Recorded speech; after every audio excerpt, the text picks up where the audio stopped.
what's up and welcome back to my channel. Today we're back with another episode of modeling tips on my channel. If you've been following this series and if you've been enjoying it, then I hope you've subscribed to my channel. We are so close to hitting 20,000 subscribers, and just like the 10k milestone on this channel, I will be doing another giveaway as soon as we hit 20k. So let's make that happen as soon as possible, all of us in this together, and I can't wait to hit that milestone. And as the family keeps growing larger and stronger, there are so many new things for you in store. But for today, let's talk about today's topic, that is different types of modeling.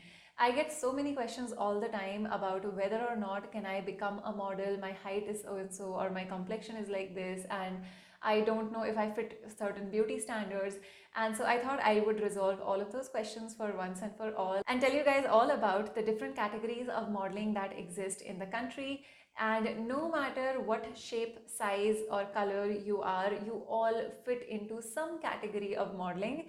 And in today's video, you'll understand how and why. The number one and the first type of model that comes to everybody's mind usually when we talk about the field and profession of modeling is high fashion models. Now, in the category of high fashion, you could either be an editorial model or a runway model. Editorial models are the ones that you see on magazine covers, and they are extremely confident and fluent with the way they pose. If you've ever seen the covers of magazines such as Vogue, Elle, Bazaar, Harper, you would have seen the type of concept shoots that they do for every monthly edition of the magazine cover. And so for that type of modeling, you don't need to be extremely tall. However, you need to be really comfortable in your body language, and you need to be really comfortable and pose with ease in front of camera. Also need to be able to carry off any of the looks. So there are obviously certain features. If you have an edgy face or a very unique facial feature, then agencies definitely do prefer that type of models for this. And the height criteria, or the usual height for such models, can be around 5'4", 5'5", and that should be sufficient to help you build your career in editorial fashion modeling. The second category in high fashion modeling is runway modeling, and these are models who walk for big popular designers on the ramp and are a part of runway shows. For instance, Lakme Fashion Week and FTCI Fashion Week in India, and all across the globe there are several other fashion weeks as well. The height criteria for such fashion shows is a little bit higher compared to any other category of modeling. And based on my experience, I know that the eligibility criteria for Lakme Fashion Week, for instance, is 5'7" and above. So that is the minimum height that you need to have in order to be able to audition and go for the casting calls for these runway shows. Another important part of your job, if you're either one of these two categories of models, is how you have to keep yourself in shape. You have to take care of your skin, your physique, your fitness. All of those things matter, because if your body size and shape changes too drastically, then you may no longer be appropriate for the job that you're about to get booked for. And we will obviously talk about plus size modeling and the inclusivity that is coming on into the fashion industry in a little while. But the conventional career paths that we have seen so far, over there in editorial and runway, you do have to maintain your bodies. The next category of modeling is called commercial modeling. Now, this type of modeling is probably the largest space in the modeling profession and will give you the maximum number of opportunities, no matter how old you are, what your height is. All that they look for in commercial modeling is if you have a very relatable and likely, friendly, approachable face, and if you just look like a girl next door, and probably those type of features, and if you fit into any of the characters that they are planning to have in the TV commercial, for instance. So if you fit into any of those characters and personas, then commercial modeling would be a great space for you. The height eligibility criteria for commercial modeling can be said to be around 5'2" and above. You don't need an extremely impressive height in the field of commercial modeling. And when we talk about commercials, it usually means basically TV commercials that you see on TV or ads. And so if I had to categorize that into two categories, it would be print and digital. After the pandemic, so many brands have gone online, and a lot of advertisement has shifted on to online and digital platforms. So digital commercials are separately shot, whereas print means the hoardings and the banners that you see when you go out into the city. And so if you ever wanted to be on a hoarding, for instance, or you wanted to be in an ad for Colgate, or maybe some noodle brand or a biscuit brand. Any type of such modeling is called commercial modeling. If this category sounds like something that you're extremely tempted on attempting, you also have to realize that you will have to audition for a lot of TV commercials and ads. And one of the main things that the clients look for in this type of modeling assignment is not just your face, but also how expressive you are and how do you speak and whether you're good at facial expressions or not, because a lot of commercial modeling, especially in ads, will require you to be acting well. And so having theater experience can help you make it faster and sooner in commercial modeling as well. Since we're on the topic of modeling, skincare is something that is an obvious branch out of this conversation that can happen.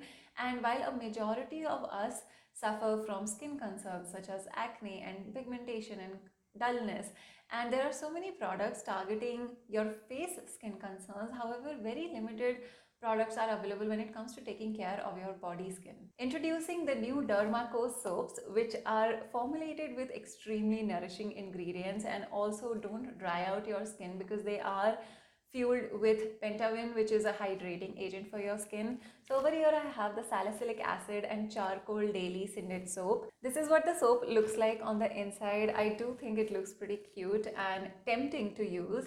And when it has ingredients like salicylic acid, tea tree oil and charcoal, that means it's going to unclog your pores, also soothe down your inflammation, and the charcoal is going to help eliminate bacteria and get rid of any oil. So if you have oily and acne prone skin on other body parts, most of us seem to have that on our backs a lot, then this soap is going to do wonders for you. And the same soap comes in a body wash form as well.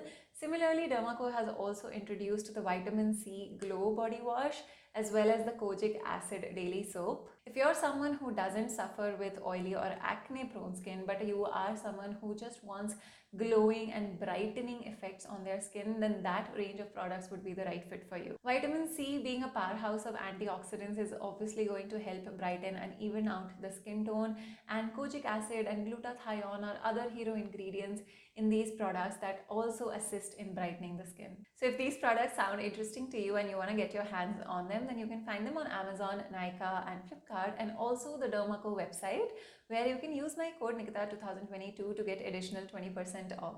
I've been a huge fan of Dermacore products for a very long time now, and recently the brand is now associated with a beautiful initiative called the Young Scientists Initiative, which means that every time you purchase from Dermacore, they're going to link your order to a child who they will assist with their education through Bhumi, and they're planning on assisting 10,000 and more children by the end of the year. Coming back to the differences between high fashion modeling and commercial modeling, the number of opportunities that you will get as a commercial model are a lot more than a high fashion model, because magazine shoots and cover shoots and runway shows, they don't happen all throughout the year. There are certain seasons, and so you should remember that a lot of fashion models may also be doing commercial modeling. They might also be doing other categories of modeling that I will speak about in a little while. And when it comes to the overall career span of fashion models and commercial models, in that respect also commercial models can have a longer career span, because fashion modeling, I would say, I don't want to put an age cap onto it, but after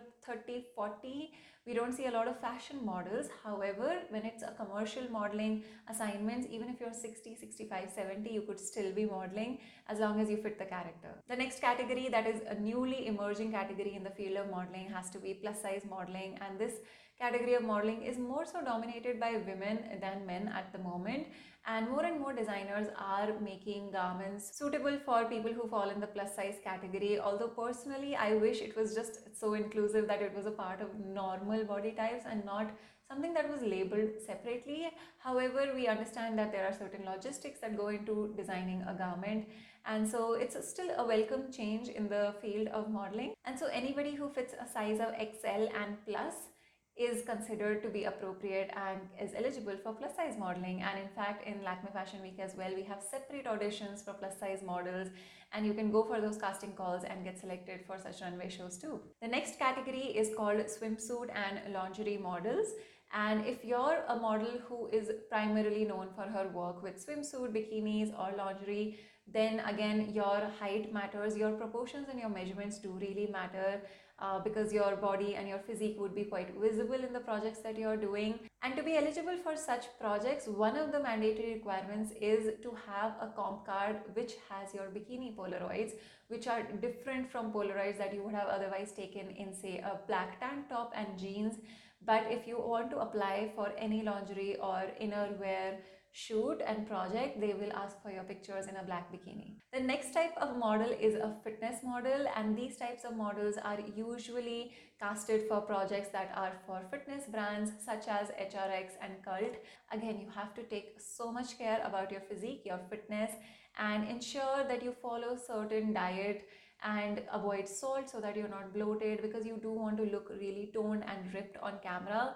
And so what you put inside your body really matters here. The next type of modeling that you can do is called catalog modeling. This is more or less also called as e-commerce modeling, which means that in this type of shoot you will go and wear, say, 50 to 100 garments in a day, and this would usually belong to a collection. So you could be shooting for Myntra or Flipkart and such e-commerce brands, or maybe a singular brand who wants to upload, say, 100 saris of their catalog onto the app, and so you would go and shoot all of those 100 saris or suits or jeans or t-shirts. Both men and women have equally occupied this particular space in modeling. It's not the most lucrative or well-paying category of modeling. However, it is a really good place to get started with, and a lot of models who are in their off season and maybe not getting print shoots or runway shoots at the moment, they also go into catalog modeling, because this is one of those jobs that you can actually work every single day of the week, and the same cannot be said for other types of modeling assignments. The next type of model is called a body part model. If you have ever seen a requirement for, say, just a hand model or just a foot model, and these are sometimes used when maybe they're shooting for a nail salon or just a manicure pedicure salon or any spa, and sometimes they don't really want to show the face of the model, but they do just want to see the hands and the arms. In that case, they do ask for hand models. And so if you're someone who doesn't want to be in front of the camera and you have extremely nice looking hands, for instance, if you feel like any body part of yours looks extremely aesthetic, then you can consider becoming a body part model as well. And this need not be your full-time profession too. The next category of modeling is called a fit model. Now, what this means is that this model is going to get used for fittings of garments that will eventually be worn by professional models. This happens a lot at runway shows, happens a lot with designers who are creating a collection and are about to showcase that collection in a fashion show. And back in Victoria's Secret also, there are a lot of females who are just the fit models and they don't actually get to walk in the show. However, it's a really good place to get started again, because this is where you get to show your personality to the designer, you get to know the team, you can create your own network. And we have seen in a lot of shows where fit models eventually get a chance to walk on the ramp, and that's where their career got started. In order to be eligible to be a fit model, you obviously have to again fit into the ratio and the proportions and the measurements that the designer wants their model to have. So if you're not confident to yet walk on the ramp and you still just want to experience and dip your toe into the modeling industry, then you can consider being a fit model as well.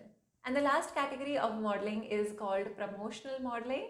These are the types of models that you will see at events, at launches, at any promotional event where they just want models to showcase their products or showcase their garments.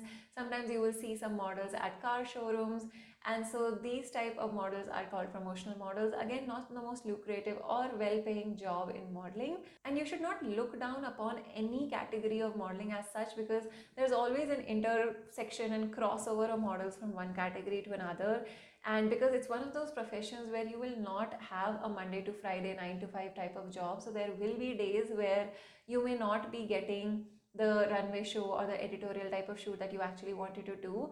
And so to still earn some money and keep continuing to make income, it is always fine to dabble in other categories of modeling and see how versatile you can be and just challenge yourself with new things every now and then. One thing I want you guys to remember, of course, is while the crossover does happen, but you need to do a lot of your research and understand what type of modeling, one, are you most interested in, and secondly, what type of modeling are you most suitable for, and then go and approach agencies whose specialization is that particular type of modeling. Because if you and the agency are not the right fit for each other, like I've spoken in my previous videos, that relationship and association is not going to work out for too long.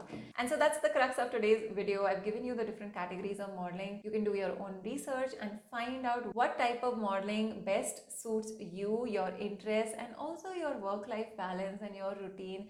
Every individual knows what they can actually do along with a full-time job or your studies or whatever you have going on. So I hope this video was super informative and helpful for a lot of you. If you liked today's video, please don't forget to give it a big thumbs up. It would really mean the world to me.